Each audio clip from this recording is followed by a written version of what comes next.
నమస్తే. ప్రస్తుతం మనతో పాటు సీనియర్ జర్నలిస్ట్ భరద్వాజ్ ఉన్నారు. ఆయనతో మాట్లాడదాం. నమస్తే సార్.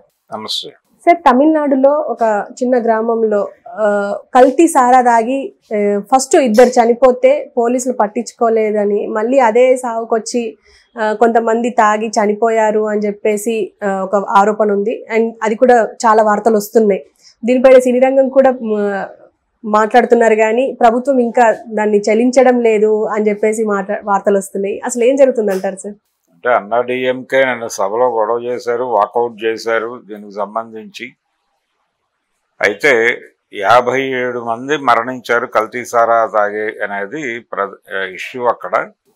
అంటే దాదాపు 200 మంది హాస్పిటలైజ్ అయ్యారు. 200 పైన. అంటే ఒక అంత్యక్రియలకు పాల్గొనడానికి వెళ్ళి చాలా ప్రాంతాల్లో ఒక కల్చర్ ఉంటుంది.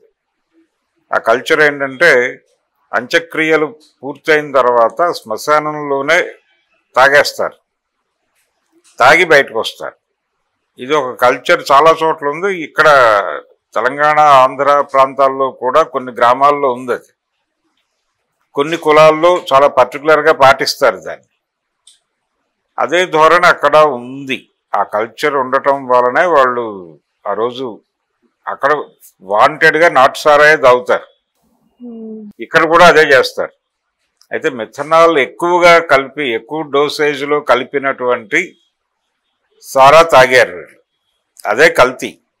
కల్తీ కావడానికి కారణం అది. సో అది తాగటం వలన చాలామంది అపస్మారక స్థితిలోకి వెళ్ళిపోయారు. హాస్పిటల్లకు తరలించారు వీళ్ళందరినీ. అరెస్టులు జరిగినాయి ఆల్రెడీ. ఎవరెవరు కలిపారు, అసలు ఎవరు దాన్ని పట్టుకొచ్చారు, ఎక్కడ కలిపారు దగ్గర నుంచి పోలీసులు అయితే దర్యాప్తు చేస్తున్నారు. దాదాపు 25 మంది దాకా ఇప్పటికే అదుపులోకి వెళ్ళారు, పోలీసుల అదుపులోకి. కలెక్టర్లకి కూడా ఆయన స్టాలిన్ చాలా తీవ్రంగా వార్నింగ్లు ఇచ్చాడు. ఈ విషయాన్ని ఆషామాషిగా తీసుకుని వదిలిపెట్టకండి, కొంచెం సీరియస్గా తీసుకోండి, దీన్ని ప్రతిపక్షం ఇష్యూగా మార్చేటువంటి ప్రమాదం ఉంది. అంటే ఇక్కడ ప్రభుత్వానికి సంబంధించినటువంటి ల్యాప్సెస్ ఎందుకు దాన్ని బలంగా క్లెయిమ్ చేయలేని పరిస్థితిలో అవతల వాళ్ళు ఉన్నారంటే, ఇది పూర్తిగా పర్సనల్గా జరిగినటువంటి ఒక కార్యక్రమం. ఒక మనిషి చనిపోయాడు, దాని తాలూకా అంత్యక్రియలు జరిగినాయి, వాళ్లే సరఫరా చేశారు, వాళ్లే తీసుకొచ్చారు. ఆ సారా తీసుకొచ్చి దానిలో వీళ్ళు మిథనాల్ని కొంచెం ఎక్కువ డోసేజ్లో కలపడం వలన జరిగిన ప్రమాదం ఇది. ఈ కలిపిన వాళ్ళు వీళ్ళందరూ కూడా, అంటే ఇదేదో ప్రభుత్వ కార్యక్రమంగా జరగలేదు ఒకటి. రెండోది వాళ్ళు పట్టుకురావటం కూడా వాళ్ళు ఇంటర్నల్గా చేసుకుంటారు. చాలా చోట్ల తయారీ ఉంటుంది, చాలా గ్రామాల్లో తయారీ చేసేటువంటి వాళ్ళు ఉంటారు. వీళ్ళ మీద ఒక కన్నేసి ఉంచాలి గవర్నమెంట్. అది ప్రభుత్వం నుంచి జరిగినటువంటి పొరపాటు, పర్టికులర్గా పోలీస్ డిపార్ట్మెంట్ నుంచి, ఆబ్కారీ డిపార్ట్మెంట్ నుంచి జరిగినటువంటి లోపం. కాన్షియస్గా ఉండాలి, కాన్షియస్గా ఉండి. అయితే ఇక్కడ ఏమవుతుందంటే ఈ కల్చరల్ ప్రాబ్లం కూడా అరైజ్ అవుతుంది ఒక్కొక్కసారి. వీళ్ళ మీద దాడి చేస్తే ఈ సారా బట్టీలు పెడతారు. ఈ సారా బట్టీలు పెట్టినప్పుడు వాళ్ళ మీదకి పెడితే అది ట్రెడిషనల్ ప్రాబ్లంగా మార్చే అవకాశం కూడా ఉంటుంది. అందుకని పోలీసులు కొన్ని సందర్భాల్లో వదిలేస్తారు, చూసి జాగ్రత్తలు చెప్పి వెళ్ళిపోతారు వాళ్ళు. ఎక్సైజ్ డిపార్ట్మెంట్ వాళ్ళు, లేకపోతే ఈ ఆబ్కారీ శాఖ వాళ్ళు కూడా అదే పద్ధతిలో వ్యవహరిస్తారు. వ్యవహరించడం వలన ఒక్కొక్కసారి ఇలాంటి పరిస్థితి అదుపు తప్పే విషయం జరుగుతుంది. ఆ మధ్య విజయవాడలో మల్లాది విష్ణు గారికి చెందినటువంటి ఒక వైన్ షాప్, అది వైన్ షాపులోనే అక్కడ తాగి చనిపోయారు చాలామంది, అక్కడే పడిపోయి. అది కూడా చాలా పెద్ద ఇష్యూ అయింది. తర్వాత నెమ్మదిగా మర్చిపోయింది ప్రపంచం. ఆ తర్వాత ఆయన ఎమ్మెల్యేగా కంటెస్ట్ చేశాడు, గెలిచాడు. మొన్న ఎన్నికల్లో ఆయనకు టికెట్ ఇవ్వలేదు, నిలబడలేదు.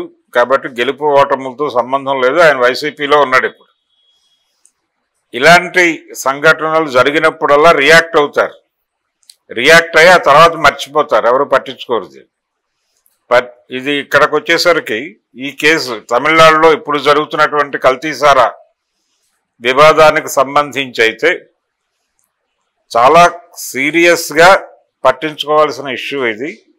అంటే ఎవరి పర్సనల్ లెవెల్లో వాళ్ళు కలిపేసుకోవటం అనేది ప్రమాదకరం. కనీసం దాన్ని ఏది ఏ పర్సంటేజ్లో కలుపుతున్నారనే పర్యవేక్షణ అయినా ఉండాలి. కల్చర్ని కాపాడగలి, కల్చర్ని ఇబ్బంది పెట్టకూడదు అని అనుకున్నప్పుడు వాళ్ళకి ఫ్రీ హ్యాండ్ ఇవ్వకుండా కొంచెం ఎవరైనా ఉండి చూసి ఆర్గనైజ్ చేసుకునే పరిస్థితి ఉంటే ఇలాంటివి జరగవు. ఇలాంటివి జరిగే అవకాశం ఉంది అనే అనుకుని దిగాలి రంగంలోకి అధికారులు. కానీ వదిలేస్తారు, వీళ్ళు ఫ్రీ హ్యాండ్ ఇచ్చేసి వదిలేస్తారు. ఇవి జరిగినప్పుడు అదేదో చేతులు కాలేక ఆకులు పట్టుకున్నట్టుగా తయారవుతుంది పరిస్థితి. ఆయనైతే హడావిడి చేస్తున్నాడు, సీఎం గారు స్టాలిన్ హడావిడి చేస్తున్నాడు. చాలా మందిని ప్రస్తుతానికి అదుపులోకి తీసుకున్నారు, జరుగుతోంది. కానీ ఈ నిరసనలు ఇవన్నీ కూడా ఒక వారం 10 రోజుల్లో మళ్ళీ చల్లారిపోతాయి. చల్లారిపోయి మళ్ళీ యాజ్ ఇట్ ఈజ్గా ఇలాగే జరుగుతుంది. ఇలాంటి సంఘటన జరిగినప్పుడు మాత్రమే స్పందించటము, అప్పుడు మాత్రమే హడావిడి చేయటం మానేసి దీన్ని ఈ జరిగిన ఇన్సిడెంట్ ఎందుకు జరిగింది, ఎందుకు ల్యాప్సెస్ ఉంది, ఎందుకు పట్టించుకోలేదు అంటే ఫ్రీ హ్యాండ్ ఇచ్చాము మనము అనేది వాళ్ళకే తెలుసు, వాళ్ళకి అర్థమైంది ఆ విషయం ఆల్రెడీ. ఈ ఫ్రీ హ్యాండ్ ఇవ్వడం కరెక్ట్ కాదు. కొన్ని సందర్భాల్లో వాళ్ళ సాంప్రదాయానుసారంగా వాళ్ళు ఏదో ఒక తయారీ చేసుకునేటువంటి కార్యక్రమం మొదలు పెడతారు. పెట్టినప్పటికీ అది పెట్టుకోవడం తప్పని అనకూడదు. అలా చేయటం తప్పు అంటే కనుక కల్చరల్ ఇష్యూగా మారుతుంది. అది చేయకుండా వాళ్ళకి ఆ అవకాశం ఇచ్చి ఏవేం కలుపుతున్నారు, ఏ మోతాదులో కలుపుతున్నారు అనే దానికి ఒక పర్యవేక్షణ ఉండాలి అక్కడ. అది ఉంటే ఇలాంటి ప్రమాదాలు జరగవు. అది దానికి సంబంధించిన చర్యలు గనక తీసుకుంటే సరిపోతుంది. ఆయన ఈ అరెస్టులు చేయటము లేకపోతే వాళ్ళని తీసుకెళ్ళి అంటే ప్రజలలో దీని మీద వచ్చిన కోపాన్ని చల్లార్చడం కోసం అందులో ఒక 5-6 చెతక్కొట్టేసి లేకపోతే 2-3 ఎన్కౌంటర్ చేసి చంపేసి ఆ లెవెల్ దాకా ఆలోచిస్తుంది గవర్నమెంట్. ఏ గవర్నమెంట్ అయినా అదే చేస్తుంది. మన దగ్గర అభయ లాంటి, నిర్భయ లాంటి ఇన్సిడెంట్లు జరిగినప్పుడు ప్రభుత్వాలన్నీ కూడా ప్రజలలో పెళ్ళుబుకిన ఆగ్రహాన్ని సంతుష్టిపరచటం కోసం వాళ్ళని ఎన్కౌంటర్ చేసి చంపేసి విషయాన్ని క్లోజ్ చేస్తారు. ఇలాంటి ప్రమాదం దాకా తీసుకెళ్ళకూడదు విషయాన్ని. ముందు తనని తాను రివ్యూ చేసుకుని ఆ పరిస్థితి రాకుండా ఉండటానికి ఏం చేయాలి అనేది అధికార యంత్రాంగం అప్రమత్తంగా ఉండి పర్టికులర్గా ఇలాంటి కాంప్లెక్సిటీ, జటిలమైనటువంటి సంక్లిష్టమైన వ్యవహారాల దగ్గర ఎలా నడుచుకోవాలి అనేది వాళ్ళు ఒక కోడ్ ఆఫ్ ఇది పెట్టుకోవాలి. ఎలా బిహేవ్ చేయాలి, మనం ఎలా ప్రవర్తించాలి, ఎలా హ్యాండిల్ చేయాలి, ఇలాంటివి అనేది చేయాలి అనేది ఆలోచించాలి. ఇవి రెగ్యులర్గా జరుగుతాయి. ఇది కల్చర్. చనిపోయినప్పుడు అంత్యక్రియల సమయంలో తాగటము, సారా తాగటం, కాపు సారా తాగటం అనేది చాలా ప్రాంతాల్లో ఉంది.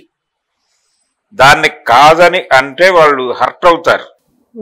కాబట్టి దాన్ని గుర్తించి అక్కడ కూర్చుని వాళ్ళు ఏం తాగుతున్నారో మీరు చెక్ చేసి ఒక రోజు కేటాయిస్తే అక్కడ పని అయిపోతుంది. ప్రమాదం లేకుండా విషయం గడిచిపోతుంది.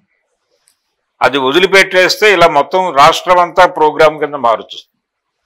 అందుకని ప్రతి విషయాన్ని రాష్ట్ర కార్యక్రమం కింద మార్చకుండా ఉన్నటువంటి సిబ్బంది దాని మీద దృష్టి పెట్టి పనిచేస్తే ఇలాంటివి జరగవు.